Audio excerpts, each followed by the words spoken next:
খবর 24 সাথে আপনাকে স্বাগত। নতুন নতুন খবর জানার জন্য আমাদের চ্যানেলে চোখ রাখুন। কল্যাণী এক্সপ্রেসওয়েতে ট্রলি ব্যাগে যুবকের দেহ উদ্ধারের ঘটনা সামনে এলো চাঞ্চল্যকর তথ্য। জানা গেল মৃত যুবক ও অভিযুক্তদের পরিচয়। কিভাবে ওই যুবককে খুন করা হলো, অভিযুক্তদের জিজ্ঞাসাবাদের সামনে এলো সেই তথ্য। তবে ট্রলি ব্যাগে অভিযুক্তরা কেন 65,000 টাকা রেখেছিলেন তা নিয়ে ধন্দে তদন্তকারী অফিসাররা। পুলিশ জানিয়েছে মৃত ও অভিযুক্তদের বাড়ি রাজস্থানে। মৃত যুবকের নাম ভাগারাম। অভিযুক্ত দুই যুবকের নাম কৃষ্ণরাম সিং ও করণ সিং।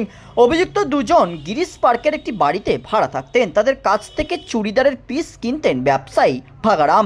দুজনের কাছে 8 লক্ষ টাকা দেনা হয়েছিল তার। দীর্ঘদিন ধরে টাকা চাইতেন ওই দুই অভিযুক্ত।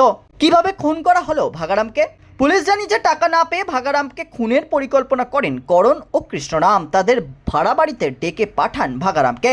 তিনি এলে প্রথমে কফির সঙ্গে বিষ মিশিয়ে খাওয়ানো হয়। ভাগারাম অচৈতন্য হয়ে গেলে তাকে প্রথমে শ্বাসরোধ করা হয়, তারপর গলার নলি ধারালো অস্ত্র দিয়ে কেটে দেন দুই অভিযুক্ত। সেই মৃতদেহ ট্রলি ব্যাগে করে প্রথমে নাগেরবাজার নিয়ে আসেন। নাগেরবাজার থেকে আবার ক্যাব গাড়ি ভাড়া করে নিয়ে আসা হয় ঘোলা এলাকায়। গতকাল রাতে ট্রলি ব্যাগে মৃতদেহ নিয়ে এসে কল্যাণী এক্সপ্রেসওয়ের ধারে ফেলে যাওয়ার পরিকল্পনা ছিল বলে পুলিশ মনে করছে, কিন্তু ক্যাব চালকের সন্দেহ হওয়াতেই ধরা পড়েন এক অভিযুক্ত। গতকাল রাতেই গ্রেপ্তার করা হয় করণ সিংকে। সেই সময় পালিয়ে গিয়েছিলেন কৃষ্ণরাম সিং।